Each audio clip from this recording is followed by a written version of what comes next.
একদিন বিশ্বনবী বললেন, বান্দার কোনো হক আল্লাহ কোনোদিন ছেড়ে দেয় না। আল্লাহর হক আল্লাহ মাফ করে, বান্দার হকের মাফ নাই।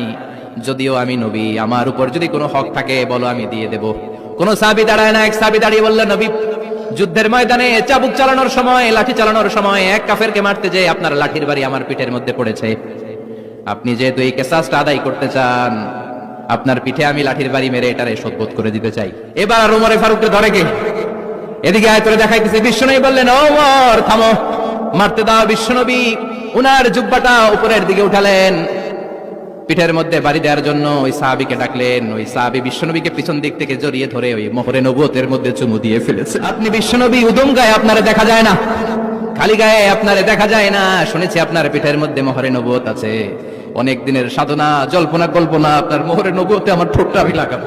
আপনার মোহরে নবুয়তের মধ্যে আমার ঠোঁটটা লাগিয়ে আমার ঠোঁটটারে আমি জাহান্নাম থেকে পরিত্রাণ করাবো।